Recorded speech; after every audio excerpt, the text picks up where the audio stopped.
Virginia voters have delivered a significant win for Democrats, approving a constitutional amendment allowing the state's Democratic-controlled legislature to redraw congressional districts ahead of this year's midterms. The referendum helps to override their current bipartisan redistricting system, which was adopted in 2020, and allows lawmakers to implement a new map through 2030.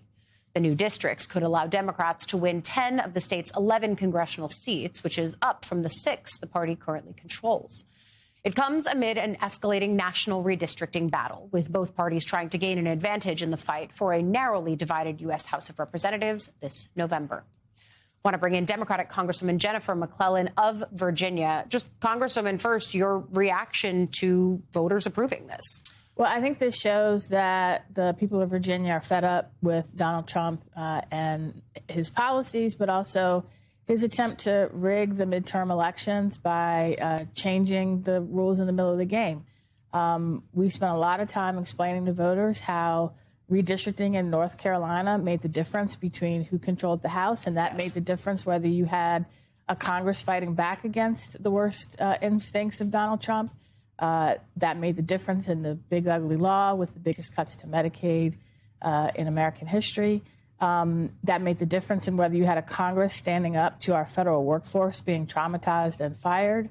And they said enough is enough. We want the voters to decide who takes control of the House and not Donald Trump calling Texas and Missouri and saying, find me more seats. Yeah, because this really was touched off first by Texas, then California. And we've sort of seen this cascading domino effect across the map of Republican states at the urging of the White House, redistricting mid-cycle, super rare, and then Democratic states saying, well, hold on, we can't not fight fire with fire. And I think that's what leads us to moments like this.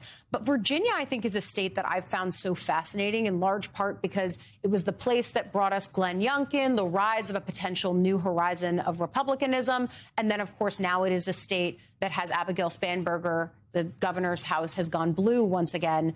You know, is it a bellwether? And I feel like so many of the issues that we see out of this administration, whether it's cutting the federal workforce or impacts on the military, certainly the affordability crisis, they can all be centralized in Virginia. You know, Virginia is a bellwether. It is a purple state. But I think overall, Democratic policies appeal more to Virginians. And when Democrats meet voters where they are and talk about what we do when we're in power and what Republicans do when they're in power, the voters respond. And where we have fallen short is when we didn't do that effectively enough. I think what's remarkable about this campaign is it was a 5-month campaign where you had Republicans spending $40 million to lie to voters, to spread disinformation about what Barack Obama supported, about what the proposed map did with black voters. Trying to use the imagery of the civil rights movement to keep the House in Republican hands so that people who are trying to dismantle the success of the civil rights movement can continue to do so. So the voters saw through it, and they said enough is enough. We just talked about the genesis of why all these mid-cycle redistrictings are happening.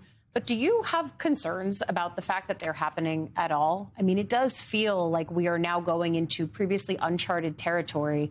And both sides are saying, all right, if this is what it is, I'm going to do it. Well, that's exactly why we had legislation in Congress to ban partisan redistricting nationwide. And Republicans voted no, which is why I found it remarkable that when Democrats say, OK, we're going to meet fire with fire, then they complain. But yes, we should ban partisan redistricting nationwide so that we don't have this mess anymore. And I want to go back to the constitutional amendment was very narrowly drawn, very specific, that would only happen in response to states that do mid-decade redistricting absent a court order.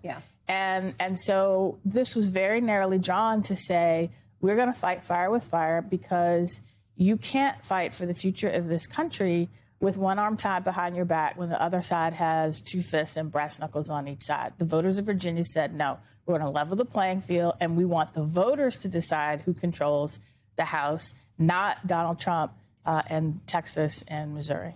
I think this is certainly one of the key stories that we've been following, and it impacts Congress, but Congress itself has been a bit chaotic, we'll say, lately. Even just over the course of the last few weeks, we've seen 3 members resign their seats. 2 Democrats, 1 Republican. There's an open question about the ethics investigation into another Republican from Florida.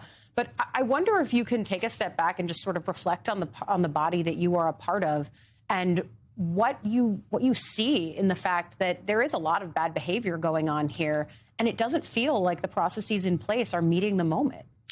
You know, I think we need to make sure that people are held accountable when they violate ethics rules, when they violate the law. We also need to make sure that they have due process. And particularly with the censure process, I have seen a disturbing trend where they've been politicized and weaponized to quash free speech. There is concern that now that the Department of Justice is being weaponized to go after Donald Trump's enemies. So we need to find the right balance. And again, when someone violates the law, violates the ethics rules, victimizes staffers or other people, they need to be investigated and held accountable. And I think that there should be probably a reassessment of the way that those processes happen on Capitol Absolutely. Hill right now. We're having those conversations, and I think you are going to see going forward Congress take that a lot more seriously. We are very interested in what those changes look like as they manifest. Please come back and talk to us about them. Democratic Congresswoman Jennifer McClellan of Virginia, thank you. It was good to see you again.